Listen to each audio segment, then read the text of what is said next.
Because of tonight's live coverage of the Winter Gala, programmes on BBC Two are now running about 5 minutes late. So now, with a budget response, the Shadow Chancellor of the Exchequer, Gordon Brown. Good evening. Yesterday, the Conservative government put your taxes up, yet again. And they refused to abandon VAT on fuel. So from April, you'll pay the new tax. At the last election, John Major said, "We have no need and no plans to extend the scope of VAT." Yet from next April, VAT will be extended to our heating and our lighting bills, the basic necessities of life, costing you more each week. And now on top of that, the Conservatives have now taxed your pay packet even more. National insurance tax is up, but you will still receive less for it if you're sick or unemployed. You'll be paying more for less. John Major also said, "I've no plans to raise the level of national insurance contributions." But what has he done? £3 more a week in national insurance from April, paying more for less. And your income tax bills have now been raised in 3 different ways. The freezing of your personal allowances, reducing the married couple's allowance, and a big cut in your mortgage tax relief. Again, John Major said, "I've no doubt we will be able to make further reductions in the rate of taxation." But what has he done? Not taxes down, but £4 more a week on income tax. And the Conservatives have even introduced 2 new taxes. A tax on air travel. For most people, that's a holiday tax. And a tax on insurance for your car and your home when you're already paying a very high price in insurance because crime under this government has risen so much. And yesterday, they even admitted that your council tax will go up next year too, because government grants to local authorities will go down. And for many people, rents will go up too. But while you and I are required to carry these extra tax burdens, the Chancellor's refused to end the abuse of offshore tax havens that allow some very rich companies to avoid paying their fair share of tax. And he's done nothing to end the abuse of our tax system, whereby a millionaire can legally pay almost no tax at all. That's Tory unfairness. Now between them, the 2 budgets of 1993 will bring higher taxes this year, next year, and the year after. So the typical family will be required to pay an extra £10 in taxes every week from next year. And it's an extra £16 a week in taxes from the year after. It's the biggest tax demand ever made on the British people.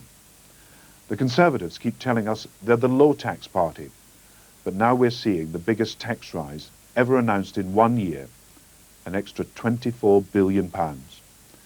After this, no one can ever trust the Conservatives on tax again.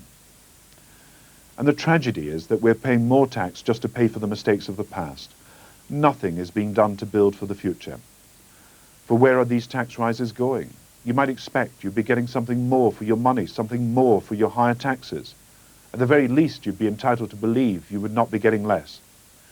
Now, John Major promised more spending on services, more investment in transport, more help with the environment, yet each has been cut, with serious consequences in every sector.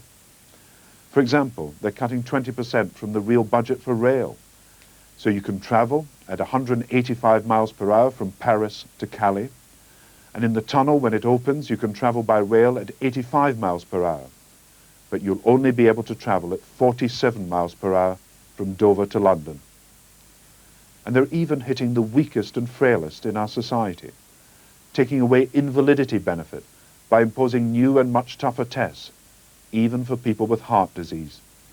They'll soon be halving the duration of unemployment benefit as well, from a year to only 6 months. Employers will now have to foot the bill for sick pay, making it more likely you'll be sacked for being ill. And what about the people hit by VAT? Most of us will receive absolutely nothing in compensation. And for those who receive help, compensation will be little more than half what they're paying out. 50p is not enough, and because pensioners need and deserve more than the 50p they'll receive for the first VAT rise in April, I'll be asking the House of Commons to abandon the VAT increase in its entirety. So it's not that the higher taxes you're paying are being spent on better services, or on improving your quality of life, or in building homes as we should, or in putting people back to work. In fact, all of these departmental budgets have been cut. They've broken their promises without apology and without shame. They've broken them to pay for the mistakes of the past, their mistakes, and not to build the economy for the future. Your taxes are going up because they failed to bring down unemployment and to arrest our national economic decline. We're paying more for less because our economy is weak, and our economy is weak because this government have failed. A successful government would not have had to do all this. All these charges and taxes for homeowners, car owners, students, tenants, people in work and out of work, people who are sick or disabled, all because they've so weakened the economy as a government that we've record borrowing, a trade deficit even in a recession, and huge levels of unemployment. It's all because the Conservatives have failed. And that's the most fundamental criticism of this government of broken promises. This budget should have signalled a new strategy for Britain, for high growth, high employment, high investment, a purposeful new approach, an economy fair to all its citizens, an economy to make Britain a world leader again. Now, Britain's more than its fair share of the best scientists, the most innovative technologists. We've given the world some of its greatest inventions. So why are we not doing better as we should? It's because over the years, especially these years of North Sea oil, we've failed to invest. Look at it this way. For every person in work, America invests 30% more than we do in Britain. In Germany, they invest 60% more. In Japan, investment is 90% higher, nearly twice the level in Britain. So look what's happened as a result to our industries since the Conservatives came to power. In 14 vital years, manufacturing in Britain has grown by only 5%. In Germany, it's risen by 25%. In America, by 36%. In Japan, it's risen by more than 50%, 10 times the increase in Britain. So it's low growth that's brought us high unemployment and our trade deficit and now the borrowing deficit, the deficit they've had to raise taxes and reduce services to correct. And it's because of low growth that our economy has been overtaken by France and now Italy. And if we fail to arrest our national decline, we'll soon be level with countries like Singapore. Already, we've proportionately fewer students in higher education than Korea and Taiwan, and we must not fall further behind.